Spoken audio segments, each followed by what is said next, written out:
അധ്യായം 8.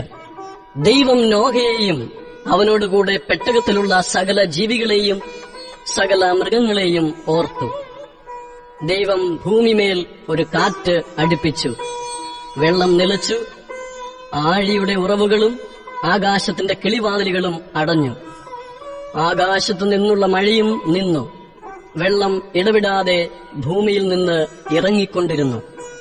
150 ദിവസം കഴിഞ്ഞ ശേഷം വെള്ളം കുറഞ്ഞു തുടങ്ങി. 7-ാം മാസം 17-ാം തീയതി പെട്ടകം അരാരാത്ത് പർവ്വതത്തിൽ ഉറച്ചു. 10-ാം മാസം വരെ വെള്ളം ഇടവിടാതെ കുറഞ്ഞു. 10-ാം മാസം 1-ാം തീയതി പർവ്വത ശിഖരങ്ങൾ കാണായി. 40 ദിവസം കഴിഞ്ഞ ശേഷം നോഹ താൻ പെട്ടകത്തിനുണ്ടാക്കിയിരുന്ന കിളിവാതിൽ തുറന്നു. അവനൊരു മലങ്കാക്കയെ പുറത്തുവിട്ടു. അത് പുറപ്പെട്ട് ഭൂമിയിൽ വെള്ളം വറ്റിപ്പോയതുവരെ പോയും വന്നും കൊണ്ടിരുന്നു.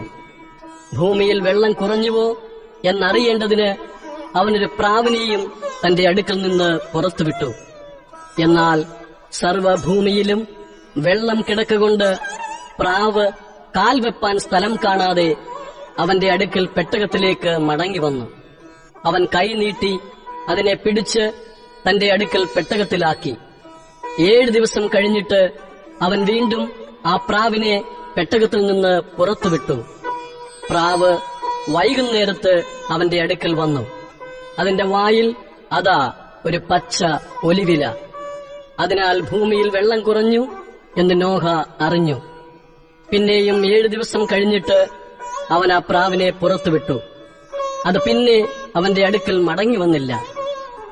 601-ാം സംവത്സരം 1-ാം മാസം 1-ാം തീയതി ഭൂമിയിൽ വെള്ളം വറ്റിപ്പോയിരുന്നു.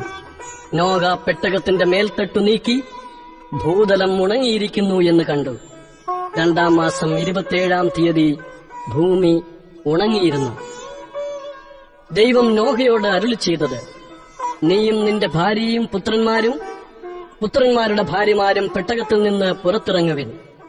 പറവകളും മൃഗങ്ങളും നിലത്തിഴയുന്ന ഇഴജാതിയുമായ സർവ്വജഡത്തിൽ നിന്നും നിന്നോടുകൂടെ ഇരിക്കുന്ന സകല ജീവികളെയും പുറത്തു കൊണ്ടുവരിക.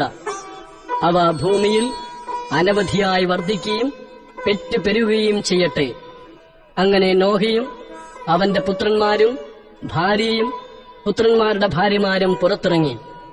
സകല മൃഗങ്ങളും ഇഴജാതികളൊക്കെയും എല്ലാ പറവകളും ഭൂചരങ്ങളൊക്കെയും ജാതി ജാതിയായി പെട്ടകത്തിൽ നിന്ന് ഇറങ്ങി. നോഹ യഹോവയ്ക്ക് ഒരു യാഗപീഠം പണിതു. ശുദ്ധിയുള്ള സകല മൃഗങ്ങളിലും ശുദ്ധിയുള്ള എല്ലാ പറവകളിലും ചിലതെടുത്ത് യാഗപീഠത്തിന്മേൽ ഹോമയാഗം അർപ്പിച്ചു. യഹോവ സൗരഭ്യവാസന മണത്തപ്പോൾ യഹോവ തന്റെ ഹൃദയത്തിൽ അരുളി ചെയ്തത്: ഞാൻ മനുഷ്യന്റെ നിമിത്തം ഇനി ഭൂമിയെ ശപിക്കയില്ല. മനുഷ്യന്റെ മനോനിരൂപണം ബാല്യം മുതൽ ദോഷമുള്ളത് ആകുന്നു. ഞാൻ ചെയ്തതുപോലെ സകല ജീവികളെയും ഇനി നശിപ്പിക്കയില്ല. ഭൂമിയുള്ള കാലത്തോളം വിതയും കൊയ്ത്തും, ശീതവും ഉഷ്ണവും, വേനലും വർഷവും, രാവും പകലും നിന്നു പോകുകയുമില്ല.